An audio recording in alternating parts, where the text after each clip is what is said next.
is Jason Kanigan from Sales on Fire, and I'm here with Scott Britton, who is one of the top tech people to watch under 30 in New York City. He's had the good fortune to be featured in, I think, Inc. magazine and that, and he's got some great business development tips, and I'm really, really excited and glad that he agreed to meet with us for a few minutes today. So, Jason, happy to be here, man. I appreciate you having me. You bet. So, a lot of our viewers are not familiar with tech startups. They are small business owners and that, and contractors, maybe who run web design businesses, SEO consultancies, videography, contracting businesses, things like that, and maybe they're marketing consultants.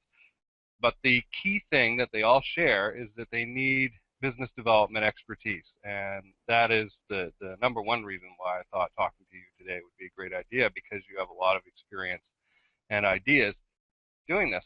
So I kind of wanted to start off with a little bit about your education background and the beginning of your career. You played football in high school, and then something happened. Yeah, sure. So I have the fortune of not being 6'3". I'm actually about 5'10", and I love football. If I could play football for a career, that would be awesome. But that's just not the case given my size. And so I wanted to go to the best school that I could, where I could still pursue my passion of playing the game I loved. And I ended up at Princeton, and had an amazing experience there, and that was really kind of where I went after high school. And so you were playing in the game, and you were injured. And Yeah, what happened there? yeah, so I actually tore my ACL, both of my ACLs. It's terrible. My knees are not good. My freshman year, we were playing Harvard. I was so excited to be playing, and I ended up tearing my right knee. And then my senior year, in the fourth game of the season, I tore my left knee. So I have a matching set now. But fortunately, back to strength after some rehab and surgery, and no problems with those anymore. Okay. So fantastic. So what do you think is the biggest thing that experience of being injured and not being able to do the thing that you really love doing taught you? I think for me, what it taught me was the sense of it's almost kind of like leaving nothing to be guessed. For me, I had a really good recovery from my ACL the first time, because I never skipped a rep in my rehab of like 9 or 12 months. I never skipped one repetition of an exercise. And the reason for that was that I never wanted to look back and say, man, what if I did that? What if I did that thing that I was supposed to do? Would the outcome have been better? And for me, that was an incredibly empowering and freeing thing, where taking that diligence to something allowed me to move forward without any regret. So regardless of the scenario outcome, if I wasn't the player that I once was, it was okay, because I knew that I gave it my all in that particular discipline, and that was really freeing. So I've tried to kind of take that approach throughout my life and career, where if I'm going to do something, I'm going to make sure that there is no room for regret, and that my actions facilitate that by trying as hard as I can, or just doing the things that you should be doing. Because I think the absolute worst feeling is when you're not happy with the results of something, and you wish you could have went back and did something differently that you had complete control over. Amazing, yeah. So, and there's a couple of websites I'll be sharing later of yours with our viewers that exemplify that attitude, where you are involved and doing as much as you can and sharing as much as you can, with no expectation of return, really, and just being out there. So what happened, as you got towards the end of your Princeton education, and you realized, wait a minute, I'm going to have to get a job here? Yeah. So, the people, my resume basically looks like I'm a Mexican jumping bean. I've, kind of had a a fast iterating career. And when I went to Princeton, I thought I wanted to do like Wall Street finance, because that's what primarily everybody at the school did. That's what you're expected to do. And it turned out that I applied for like 30 jobs, 30 internships in my junior year to go work in New York on Wall Street, and I didn't get a single interview. And it was a really tough lesson that we can talk about a little bit more, what I learned. But I was very frustrated by that and actually really turned off by Wall Street.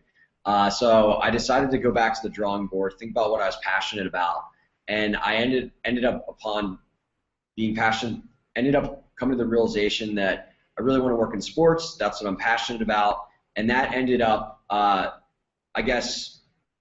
ended up working. My first job out of college was with a sports agency that represented pro baseball players.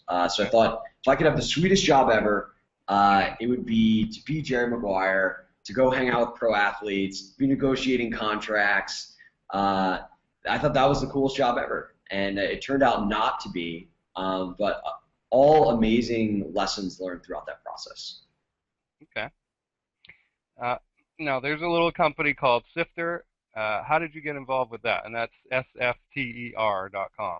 Sure.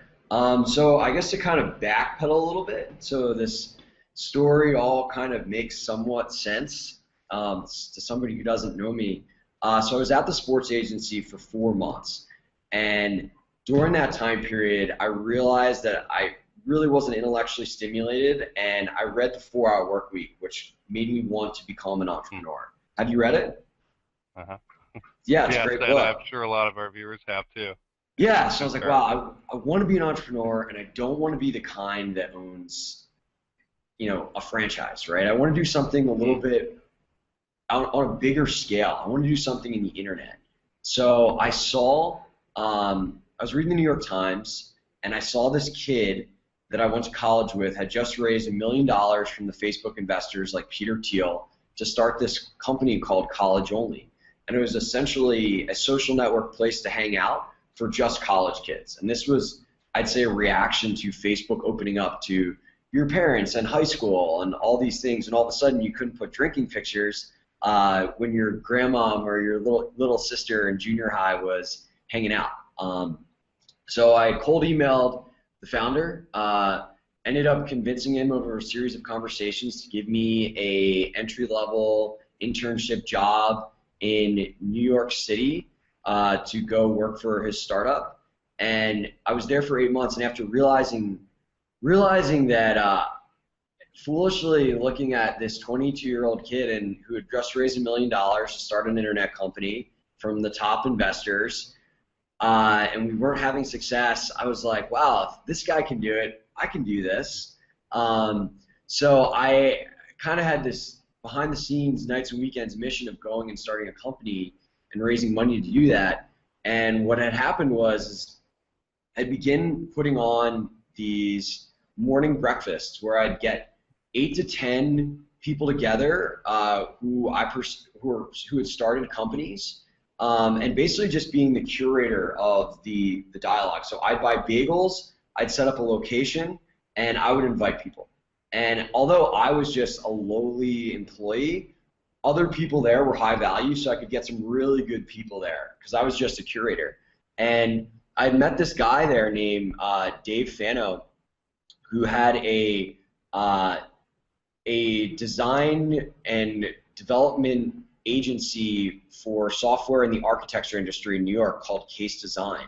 And they 15-employee shop, built architecture software, consulted on it, and they really loved consumer web startups though. Like that was what they really were fired up about. They had this agency that that paid the bills, so they wanted somebody to come in and basically own their consumer web products division and build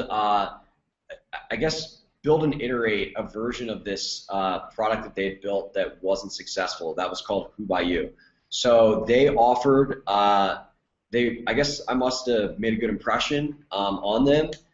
They said, hey, we're looking for a guy to come in to build a company to incubate a person to build a company within our organization. And we really like this idea of social search, which is people discovering things, whether it's products, businesses, through your connections, right? Like, what's relevant to me is what my friends or people that I trust think, not necessarily some random person who maybe visited this restaurant or read this article or whatever it is. So I decided to join them, and basically they gave me two engineers to work with and build a product around social search. And we originally started off doing social search around local businesses. So honestly, kind of what like Foursquare is today, where I want to choose a coffee shop or a dry cleaner or a lawyer. People in my network are the best people to figure out who's a good fit for me, but it's just an incredibly challenging thing to do to get all of these people to opt in to telling you what they recommend. Like, I don't go to a coffee shop right now and be like, hey, I got to go on this new service and tell everyone how good this is. Like, I'm going to go drink my coffee. So we wanted to build something where people are already making these recommendations, and we could just more or less like scrape them and channel them into a more valuable service. So what we decided, and this was like 3 years ago, was that if somebody's sharing something on social media, they're implicitly recommending that you read it, right? I'm recommending which articles I think are good by sharing them on Twitter. So we built this service that pulled all of the articles that you shared on Twitter, and actually went to the actual text within the articles that were being shared, and determined what those were about, and then surfaced to you articles that were being shared from people that you followed around your interests. That's what Sifter was. So you would sign up and say, I'm interested in the New York Yankees, yoga, and sales. And we would go and find all of the articles that your friends would share about that on Twitter and surface them to you in an email, so that you could find the best stuff from your friends every day without having to sit in front of Twitter and look at it for hours upon hours. So that was that product, and it was an incredibly valuable experience. I learned that building a product with no revenue model is usually a bad idea, especially if you're not a technologist, and that, consumer stuff's really, really hard. We had a couple thousand people using it. It was great, but I had no idea how I was going to make money on it. I wasn't necessarily a great product person, and being a product person, if you're going to build a consumer company, I think is important. So that was Sifter. And what happened to Sifter? So it's still around today, and I still get emails from people that tell me that they love the service, which is really funny. So Sifter is still around today. After working on it for about 8 months, I had met these guys who were starting this company called Single Platform, and I was really craving to get back into kind of sales, biz dev stuff. That was what I really enjoyed. That was what I thought was most in alignment with what I could become very good at. And I met these guys who started this company, Single Platform, and the CEO, Wiley Sorelli, had previously started Seamless, which is the largest online food ordering service in the world. And I thought, wow, these are some really amazing mentors that I could learn from. So I came on as their first non-exec biz dev hire in November of 2011. And it was absolutely one of the best decisions I've ever made in my life. Okay, so tell us a little bit about what Single Platform does and your role there. Yeah, sure. So Single Platform, basically a local business, a pizza shop, a spa, a salon. Today, they're listed on hundreds of websites and apps. So Yelp, Google Places, Foursquare, your local newspapers, classifieds. The thing is it's impossible for that business to manage and update their information across all those places. So let's say you're a restaurant and you want to make a change to your menu or your hours or maybe your phone number changed. In order for you to do that, you have to go hundreds of different sites and applications individually, and a lot of times you can't even make the changes to that information. So what we did was basically build a platform for a local business to log in, enter in their most important information, name, address, phone number, their list of products and services, hours, photos, and have that information distributed to the most important consumer websites and applications that people are going to look for businesses. And as they make a change in our portal in one place, so let's say the pepperoni pizza goes from $11 to $9.99. They make that change in our platform, it's instantly updated across every single site that they're listed on. So that's what single platform was and is today. And my job there was to essentially create relationships that grow our business. And what that looked like is if a business logged in and changed something on our portal and it didn't change on any websites and applications, it wouldn't really be a valuable product. So what I did was create relationships with all of the publishers. So the people like the New York Times, Yellow Pages, Yellow Book, all these places where people are listed on. What my team did was basically create those relationships so that through what's called an API, an application programming interface. So when those changes occurred on our software, they changed across all those different sites.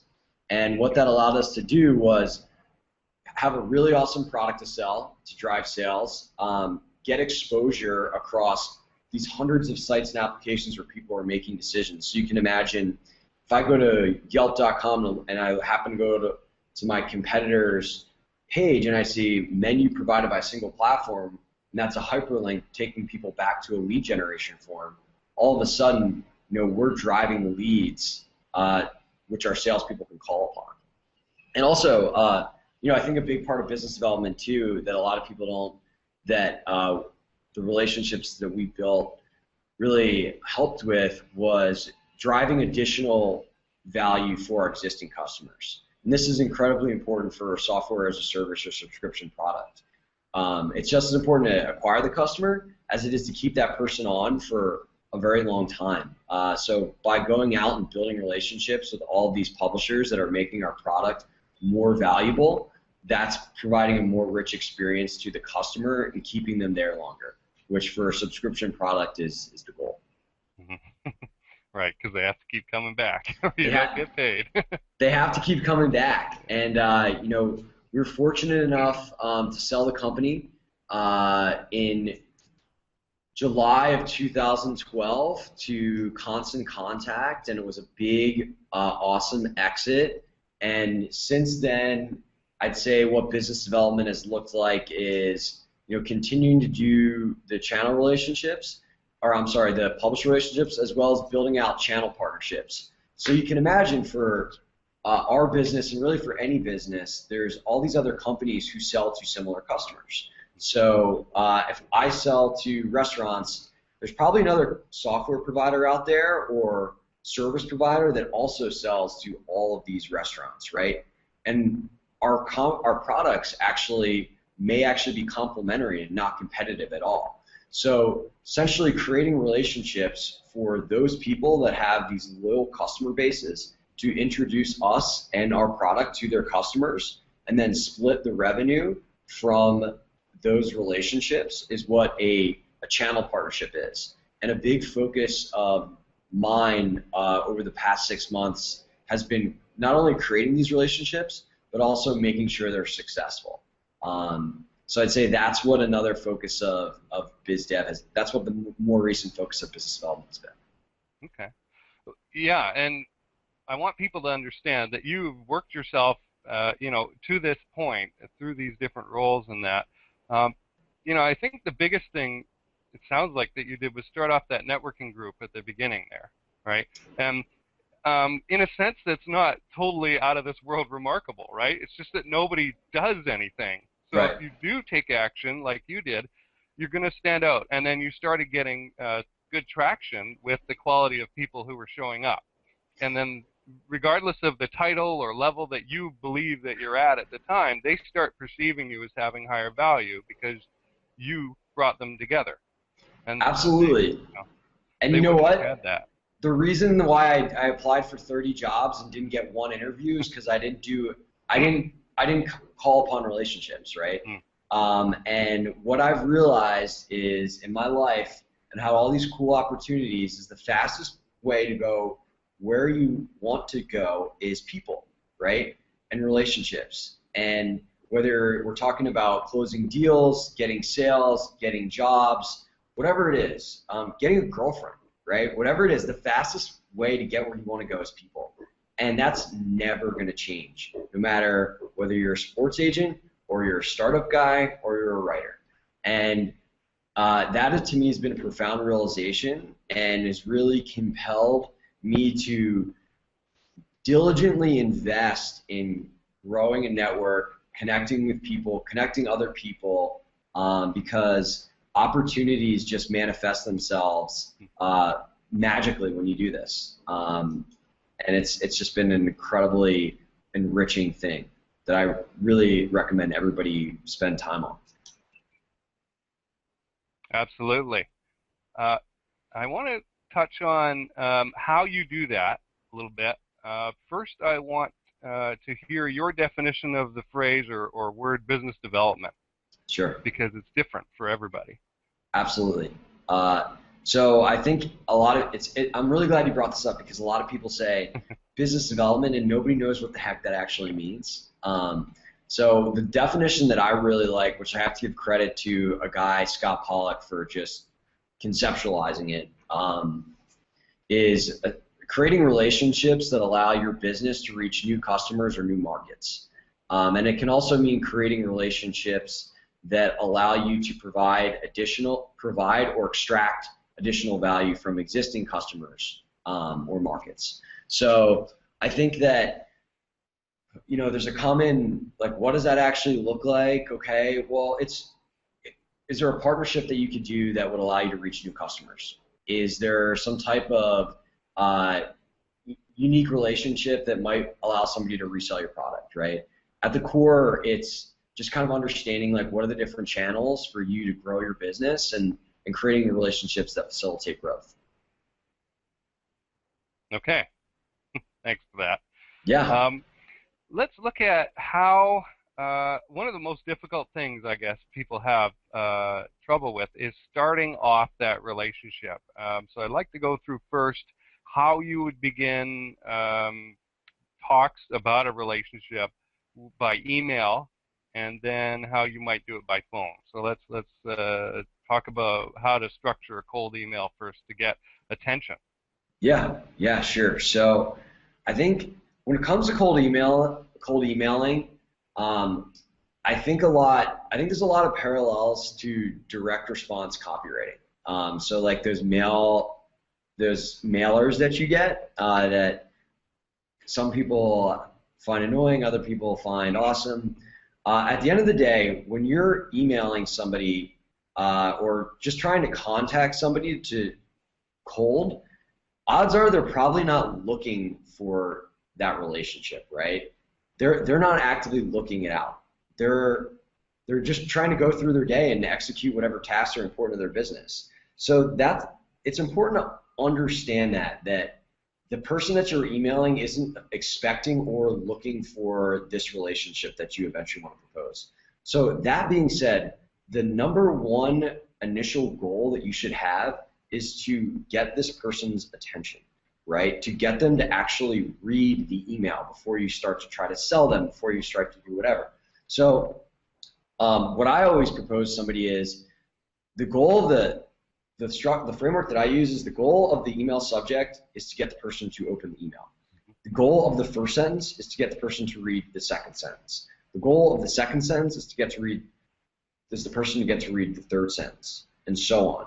And that's how you should think about it. So when I see emails that are structured like, hi, my name is Scott from Single Platform, and our company just raised this amount of money, or our company does this, that really doesn't, I don't know you, that's not relevant to me. that doesn't make me want to read on, right? You just seem like every other salesperson in the world. So what I like to do is, in that first sentence of an email, it's all about them, right? It's all about that person and how you can help them. So if somebody was a local business selling consulting services, let's say SEO, the first sentence would be, hey, I just came across your site and noticed that these 6 pages aren't optimized for search engine results, and that there might be a few small tweaks that you can make in order to get these on the first page of Google. Does that make me want to read on more than hi, my name is from X company? Absolutely, because you're talking about me, right? And everybody's thinking about, again, they're not looking for another relationship person to do business with. They're looking to just grow their business. So that's what you have to appeal to in the first, when you reach out to somebody cold, and do it right from the get-go. Right. Now, I got a hold of you by cold email. Do you remember how that worked and Yeah. anything that stood out? Yeah, I Obviously, did. you opened it and you read it. I did. And you know why it worked? Is because you gave me something valuable. So whether we're talking about sales, whether we're talking about business development, relationships are predicated upon providing value to other people, right? The easiest way to engender rapport with somebody is to give them something that makes their lives better. And when you reached out to me, it wasn't, hey, Scott, will you buy this product or consulting services from me or whatever. It was, hey, I have this awesome membership site, and I thought you might find it interesting given your other interests. Here's a look behind the scenes. And to me, that was something that you were giving me for free. The opportunity to come on and get to talk to your audience today is, again, providing value to me. So despite the fact that you reached out cold, everything that you've done throughout our relationship, or throughout reaching out to me, has been steps to make my life better, and it has, which is why I'm here today. So I think that's the number one thing is when you're reaching out to somebody cold and you're trying to figure out a way to build a relationship with them, even to get a response, it's how can I make this person's life better, and that should be the focus. And few people I know will, when somebody offers them something that's going to make their lives better, few people I know will say, actually, I'm sorry, I don't want my life to be better or to know about how my business can grow. I just kind of want to just, keep the status quo. I don't know many people who would respond like that. Cool. Well, I appreciate that. Yeah, So, I appreciate it too. Thank you. I'm sure everyone's interested in what projects you're working on right now. Yeah, sure. So I actually left single platform about 2 weeks ago, and I'm moving down to Rio de Janeiro, Brazil from New York City. And it has been a lifelong dream of mine to live abroad in a beautiful place with my friends. So that's what I'm going to be doing. I'm going to be self-employed and have a variety of online digital products. One around how to break into business development. I'm going to be developing one soon about just all of the different types of biz dev and sales tactics that have been really awesome for me in my career. And yeah, just probably a lot of writing, probably a lot of just doing things that, like, I'm going to be doing a lot of surfing. Just things that have been really interesting to me, and I think at some point along the way, I'm going to start poking around with creating a software as a service business. I don't know specifically around what, but I've been really into. I've started following this guy, Dane Maxwell. It's a program called The Foundation, which I absolutely love, and essentially they teach people how to create bootstrap niche software as a service businesses, and that's really attractive to me. I really love the idea of bootstrapping and creating a software. I just think software as a service is just such a awesome business model. So that's probably going to be in 6 months or so. I'm probably going to be focusing on that, and I don't know if that's going to be from Rio or not, but it's definitely on the pipeline of things to do. Okay. So we should look for that coming out. Yeah, definitely. If so if there's people that have things that they're really do in their business, but it's really painful for them to do it. Those are the people that I'm looking for. Creating essentially when I go and focus on this, I'm just going to be seeking pain, trying to find people in industries that are sizable markets that have a lot of pain in their most important activities to their business, and looking to just pre-sell the product before I build it. So get paying customers before anything is built, and the promise to deliver it in a certain amount of months, or else I give it to them for free for life. And that's by the way how I go about selling online content as well. So like that biz dev course that I mentioned, I'm gonna be probably in like a week asking people to pay me, X amount for access to this course, and if I get this many people to pay for it, I'll build it, and if I don't, I won't build it. And it's just a classic, ultimate demand validation, so that you spend your time on things that people actually want. And that's something that you've learned from your past experience getting to this point. Yeah, totally. So that's how the guys at Single Platform started. The business literally went to restaurant owners, said this is what we were going to build, got a bunch of checks, said we're not going to cash these until we have this built, and used that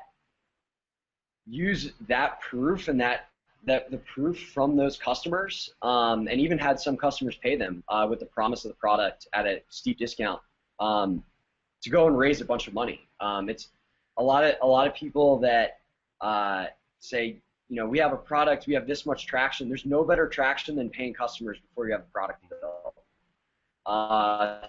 So, just kind of a rule of thumb that I have for everything that I create, any business that I build, is to get paid before you actually spend time creating something, because that is demonstrative of it being worth being built. So that's the approach I'm going to take for sure. Okay. And the biggest draw for people giving you the money is that they'll be first to be able to use this thing? Okay. Yeah, so I think there's a couple ways to it depends like what the product is, but obviously for my content product, you're going to be getting this for half price than everybody else that would be getting it. And if you really want this and enough people don't pay for it, then it's not going to get created. Mm-hmm. So if you want it to get created, you have to pay. Okay. For a software as a service product, you can do things like early access. So do you want to be one of the first people that has a strategic advantage to this? Discounted price, you can do, and then lock that price in for the lifetime of the customer. So if I build a software as a service product I think I'll probably charge $50 a month for, if I could say, listen, I'm going to build this, I want to build this product, it's going to be done in 3 months, I'm going to give it to you for $20 a month, and I'll lock you in at that price for the rest of your business, for the lifetime of your business. And guess what? If I don't deliver it in 3 months, I'll give it to you for free. If you pay me now, that is really strong incentive for this person, because if this is truly addressing a serious need of this person, and the idea of potentially saving $30 a month for the next 5 years, 10 years of their business is really attractive. So I think that's super valuable as well. Yeah, sounds like it for sure. Okay, I'm sure our listeners appreciate those tips. So I guess just to wrap up then, you've got a blog, and what's the address of that? Yeah, so if people enjoyed this or are interested in anything from personal development to business development, I write a lot about stuff on lifelonglearner.com, and that's life-longlearner.com. I definitely would love if you guys checked it out. I also have a newsletter that's strictly focused on business development stuff and sales stuff. So that's at bdnewsletter.com. If you will be added to the list. Okay. and I'll link to that below. I can attest to the fact that on the lifelonglearner.com blog, there are a ton of proven business development techniques, like how to write an email that gets attention, how to start a phone call that gets attention, that kind of thing, that Scott has put up there. And for his course, you can go to breakintobizdev.com. It's breakintobizdev.com. And I'll link it below as well. Thank you, Jason. I appreciate you giving me the shout out there. You bet.